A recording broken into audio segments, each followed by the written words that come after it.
അല്ല അതുമില്ല. 2025 ഡയറി എന്തായാലും കൊണ്ടു തന്നെ ഈ കൊണ്ടു തരുന്നായിട്ട് ഞാൻ മറ്റവരോട് വേണ്ടെന്നാണ് അവസാനം. അതുമില്ല കേട്ടോ അവരത്.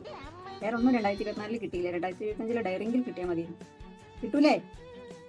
എന്തിനാ ദാസപ്പ 2025 ഡയറി? അത് എനിക്ക് കുറേ പ്ലാൻസ് ഉണ്ട്. കുറെ പ്ലാൻസ് ഉണ്ടെങ്കിലേ വല്ല നഴ്സറിയിലും കൊണ്ട് കുഴിച്ചിടണം. അല്ലാതെ ഡയറിനകത്തല്ല കൊണ്ട് കുഴിച്ചിടേണ്ടത്.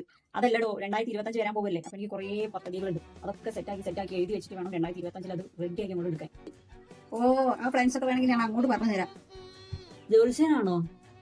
അല്ല റിമി ടോമി, താൻ കഴിഞ്ഞ കൊല്ലം എന്റെ നെഞ്ചത്ത് എഴുതി വെച്ച കുറച്ച് പ്ലാൻസ് ഉണ്ട്. ഞാൻ അത് അങ്ങോട്ട് പറഞ്ഞു തരാം. അടുത്ത കൊല്ലം ഇതൊക്കെ തന്നെയല്ലേ എഴുതാൻ പോണത്. എന്നാൽ അതിന്റെ ഒരു ഫോട്ടോസ്റ്റാറ്റ് എടുത്ത് വെച്ചാൽ പോരെ. തന്റെ പ്ലാൻ എ കേട്ടോ. ജനുവരി 1 രാത്രി താൻ ഡയറിയിൽ എഴുതി വെച്ചതാണ് കേട്ടോ. ഇന്നോ നേരത്തെ എഴുന്നേൽക്കാൻ പറ്റിയില്ല. നാളെയെങ്കിലും നേരത്തെ എന്തായാലും എഴുന്നേൽക്കണം. ഇത് തന്നെ 5-6 മാസം എഴുതി വെച്ചു. പിന്നെ താൻ എഴുത്ത് നിർത്തി. എഴുന്നേക്കണമെങ്കിൽ രാവിലെ അറ്റ്ലീസ്റ്റ് ആ ഉണ്ടക്കടങ്കിൽ തുറക്കണം. എന്നാലേ എഴുന്നേക്കാൻ പറ്റുള്ളൂ. കൂടുതൽ ഡയലോഗ് ഒന്നും വേണ്ട. ഇന്നും കൂടി എന്നെ സഹിച്ചാൽ പോരെ. കേട്ടോട്ടോ, വിട്ടോ. ഞങ്ങളെ നന്നാവുന്ന ആൾക്കാരെ തിരക്കാണെങ്കിൽ വിട്ടോ.